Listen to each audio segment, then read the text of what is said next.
Welcome back to Dark Fantasy Gamer. I have an update. I have not made one in quite a long time. I have made a serious and significant revision to my game, and I'll have links to it in the description below. Let me just talk very briefly about Dark Fantasy X, the game. It's very short. You could maybe call it OSR adjacent. Maybe it would be more accurate to say that it's vaguely in the same neighborhood as the OSR. The system is a derivative of Microlight 20, which is itself a very rules-light distillation of D20 from 3rd edition. I have taken M20, Microlight 20, and I've added back a couple extra skills, and I've added back all of the ability scores. So there are now 6 abilities, 6 scores, which makes it very similar to older rules-light D&D games such as OD&D or BX. There are checks and saves, which are really kind of the same. The basic mechanism of doing almost anything in the game is that you take an ability modifier and a skill modifier, add them together, roll a d20, compare them to a target number, and beat them to succeed. So it's a very simple rulings-based, rules-light game that kind of prioritized fast, punchy session, role-playing, character customization, and the improv process of playing, not in the mechanics. And in that sense, it's very similar to some of what the OSR is. Maybe I should just pause for a moment and give you some context. I think that the OSR, it's a little difficult to say what the OSR is these days because there's been an awful lot of evolution and splitting of the OSR, primarily into about 2 or 3 different camps, and I did not make these labels up, so they are what they are. The first one I would consider the classic OSR. The classic OSR kind of started off with the retro clones, and more than anything else, it was about creating games that you could play using older material. If you had old modules, you could play them using these new games without really any conversion or customization. You could just play them as is because the rules were that similar. There were some alternatives and some improvements and other things that happened to some of these classic games, but by and large they are extremely close to the original rules of the game and the original paradigm of the game in terms of how it would be played from the 70s and the early 80s. I actually think that calling it old obscures a big split that happened in the game even in the old days. There was, and everybody kind of knows that there were 2 lines at one point. There was Advanced Dungeons & Dragons and there was Dungeons & Dragons. What many people don't necessarily think about is that there were 2 very different styles associated with those games. AD&D was a very rules-heavy, detailed game that was clearly the spiritual predecessor of all of the modern games in most respects. D&D, starting off with the very original OD&D, moving through the Holmes BD&D into the Moldvay and Cook BX line, and then from there into BECMI, Basic Expert Companion, Master Immortals, and then on to the Rules Compendium. Also kind of developed a lot of rules over time, but it was initially always meant to kind of be the alternative to the super rules-heavy, proscriptive AD&D paradigm. And it was much more rulings-focused, and it was much more rules-light.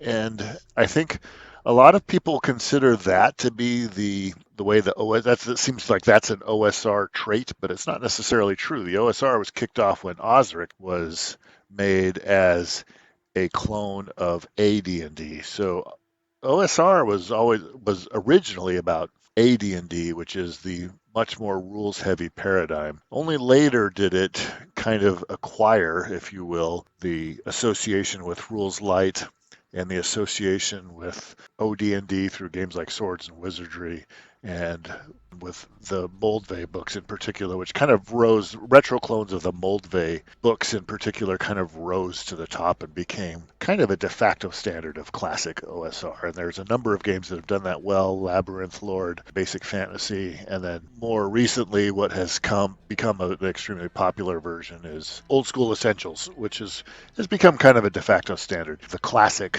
OSR. So I would say that my game From a rules perspective, it's not terribly different than the classic OSR, but in many other respects, it's kind of a very different animal altogether. The next set would be OSR adjacent. These are rules that hew a little more closely to older editions of D&D, but also do something different, either in terms of mechanics or in terms of principles, in terms of the paradigm of what it is that you're doing. Maybe my game can fit into here just because mechanically it's not terribly different, and some of the principles that I follow. I would say, however, that I probably go a little further than this, although I do not go in the same direction as the so-called NSR, the New School Revolution, where people have really kind of gone in a very different direction, and their ties to the OSR are much more limited now. These NSR games may show some resemblance in their DNA to certain old school principles, but in many cases they've kind of gone sufficiently far into sufficiently different rules and paradigms that they're kind of a different movement now. And I think that's the great bifurcation, if you will, of the OSRs, the classic versus the new OSR. But I don't go the same direction as the new OSR guys. I would say rather that my game is kind of, although it has the rules of a D&D game, and there's some customizations. It's a little different than any other you might read, but not significantly so. And any OSR game could probably get you a similar experience if you made a handful of minor house rules. So and I don't really care that much about rules, so that was never my purpose, was to make a be-all end-all rule set. I just kind of thought it would be convenient to have some rules that did exactly what I wanted and nothing that I didn't, and that I also could count on in case anything else ever happened, as we saw recently with the threat to the OGL. Well, I would really say that my game, though, the purpose of it is that in spite of its D&D like rules in many ways, it does not offer and it is not meant to be used with a D&D paradigm. It could be. The rules would work for it. But I would say that my game is more like Call of Cthulhu or Warhammer Fantasy Roleplay. It's kind of a horror game, an investigative game, although it's one set in a fantasy setting, much like D&D. Well, it has some resemblances to D&D, shall we say. It's that type of fantasy setting. So that's kind of what it is. I like to call it, Lord of the Rings meets the X-Files and The Godfather, with maybe a touch of the Old West in the frontier-like environments that predominate outside of a handful of bigger cities. Mechanically, there's a few other differences. I don't have any classes. I just have an a la carte menu of class feats or features that can be taken. There's no spell casting well, there's no class, but there's no spell casting classes. Anybody can take spells, and it kind of works like equipment. If you take a spell, it's like a piece of equipment, and you have some slots. You've got 20 slots you can fill with equipment, and each spell counts as equipment. You can't hold more than that on your person, which means you can't easily use it. Of course, you can store it in a house in town or in the saddlebags of a horse or pack horse or mule or donkey or something. I mean, there's you can hold more than 20, you can own more than 20 things, but you can't carry more than 20 things on your person. And spells count as that. The game is low fantasy, low power, low level. The game is only meant to be played up to level 10 maximum. And this is like a BX paradigm. And BX, if you recall, basic was levels 1 through 3, and expert got you from 4 to 14. And that was as far as it went. The game stopped. There was meant, I think, to have been a companion set that went another 10 levels higher, but it was never released. So it was a 1 through 14. I thought rounding it to 10 made more sense.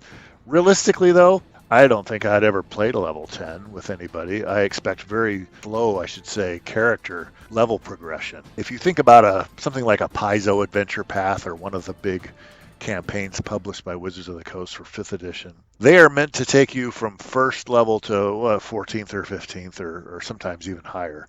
I would think in an equivalent campaign in my game, you would go from first to third or fourth level.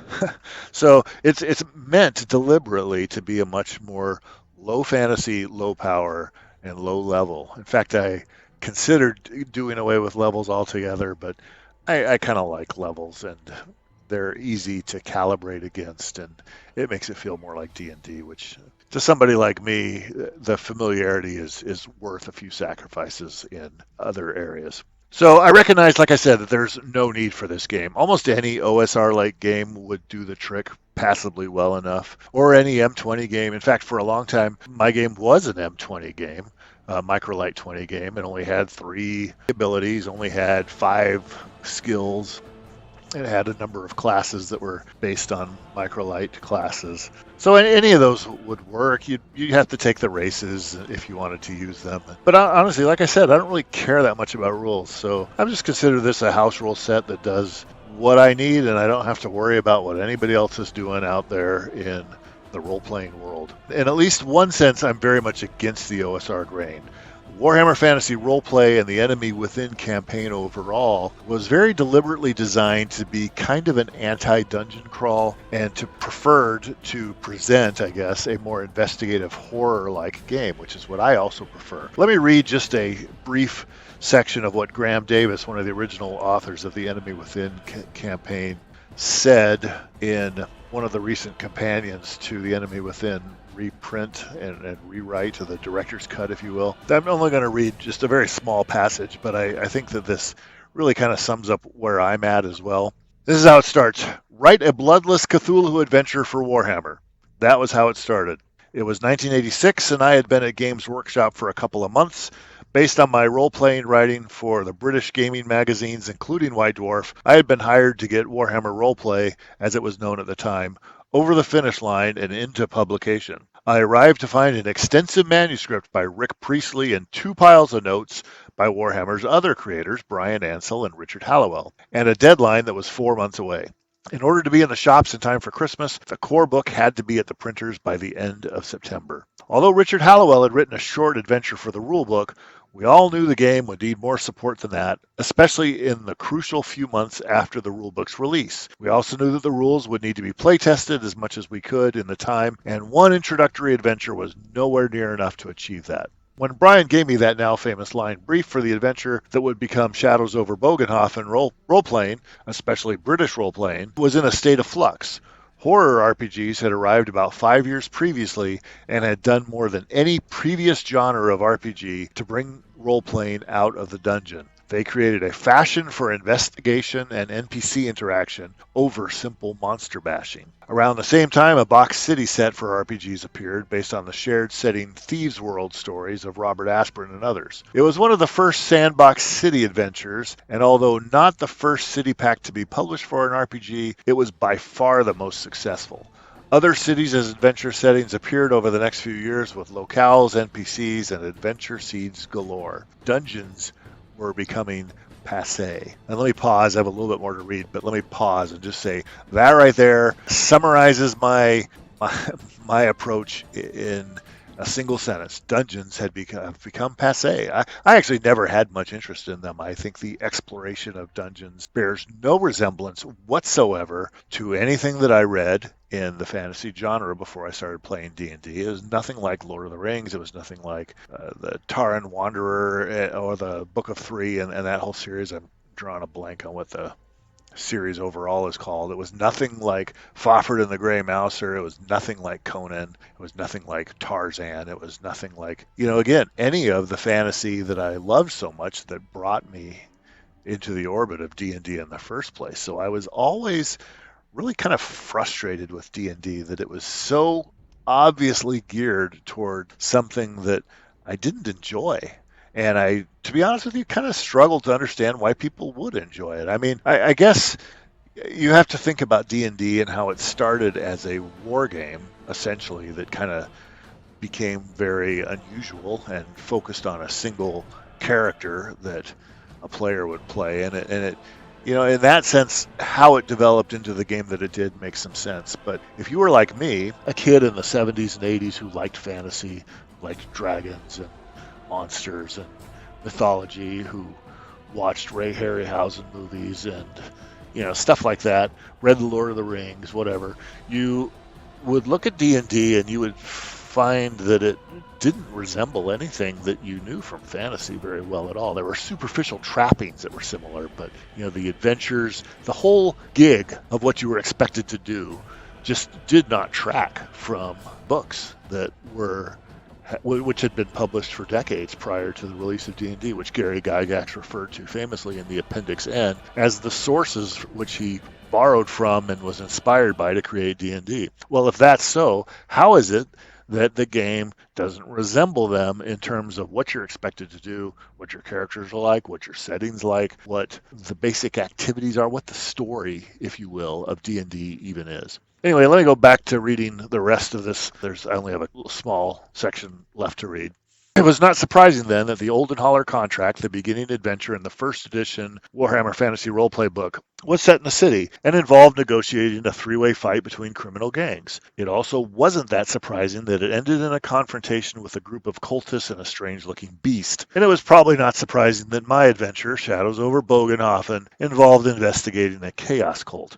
Warhammer already had a handy selection of chaos gods and the stopping of a terrible ritual. It was intended as a standalone adventure, a module of about 32 pages, but then Phil Gallagher and Jim Bamber arrived, two of the best adventure writers in the business at the time.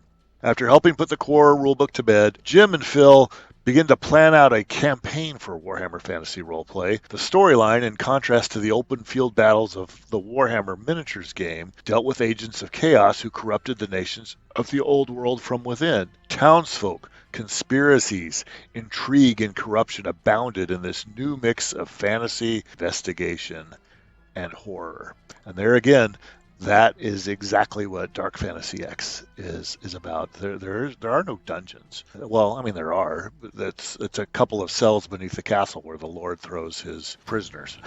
They are not complexes full of monsters and traps and spells and weirdness, because that never made any sense to me and I never enjoyed it. So that's one of the reasons that, although I suggest in some ways that I'm OSR adjacent because I use rules that are very similar to the OSR, I would also say that I'm not as OSR adjacent as all that. My bootleg D&D will feel like D&D in some ways, but will feel more like Call of Cthulhu in many other ways, especially in terms of what you do. My setting is also very humanocentric.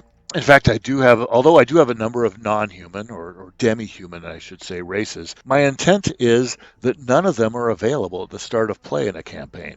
The players can only use them later on when they've been properly introduced in-game to the races. In addition, I even moved some of the races that I used to have into the appendix to further marginalize their use and reinforce the humanocentricity of the setting. Now, of course, that's easily ignored, and even I might change my mind and say, go for it, we're playing something unusual. But for the campaigns that I kind of have on tap, if you will, I would prefer to start them all with everybody playing a human.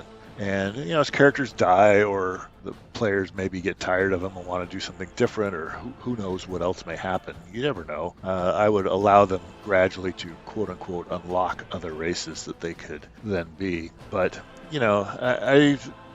they're not meant to be a major force in the setting. And although some of the campaign stuff I have does indeed highlight some of these other races to some degree, it's a humanocentric setting. It's like Robin Hood, if Robin Hood era Anglo-Saxons and Scottish people and a handful of Normans and some other people were on the Old West American frontier. That's kind of what the setting is like. And then, of course, there's a whole bunch of monsters. So it's, maybe throw in a dash of Transylvania or something in there too. By demi-human in these races, I also mean that in the mythological sense, not the D&D sense. Gary Gygax seemed to use demi-human to refer to races that were human-like in appearance but had good PR, whereas monstrous humanoids were fantasy races that were human-like in appearance but had bad PR, like orcs and goblins. Demi-humans, however, are like Perseus was a demi-human. He was a person in Greek mythology, but he had been mixed by some supernatural element. In this case, there was a god who was one of his ancestors, one of the Greek gods. So in Dark Fantasy X, that's the case for most of my races as well. There's a demonic bloodline in the case of the Kemlings. There's a werewolf curse in the case of the Woodwoses, for example. I do also have orcs and goblins, although I have put them now in the appendix. They are the only truly non-human races, although I've made them more human-like in many senses than most fantasy settings probably have. And there are no elves, dwarves, hobbits, gnomes, or anything, like that you may be familiar with. A number of labels float around for this kind of tone and theme in fantasy. I'm not quite sure that I love them all because a lot of them have some baggage with them. So low fantasy, sword and sorcery, dark fantasy, grimdark. I think dark fantasy of that is probably the closest one, especially if you consider dark fantasy to be the marriage of a traditional or at least a fantasy setting, a secondary world fantasy setting, but otherwise you have a lot of the tropes and conventions and theme and tone of a supernatural horror story. In that sense, I think dark fantasy would work. I actually also like the label that they used to use in Warhammer back in the 80s when they didn't have these labels. They just kind of called it grubby fantasy to kind of refer to, everybody's kind of dirty and morally ambiguous, and it's a very darker world, and they called it grubby fantasy. That never caught on, which means that it doesn't have any baggage either, other than specifically with Warhammer Fantasy role-playing. But I think Warhammer Fantasy role-play is a very good analog to what Dark Fantasy X would feel like. I mean, the setting is extremely different, and the rules are much more D&D-like, but the theme and the tone, that's it, exactly there. Borrowed a lot of Lovecraftian elements as well. Although I don't love Lovecraftian elements quite as much as many in gamerdom do. I actually kind of prefer the more traditional gothic horror type themes and monsters and scenarios. So anyway, that is Dark Fantasy X, my game, which has had a significant revision. And like I said, I will put the link in the description, so feel free to check it out.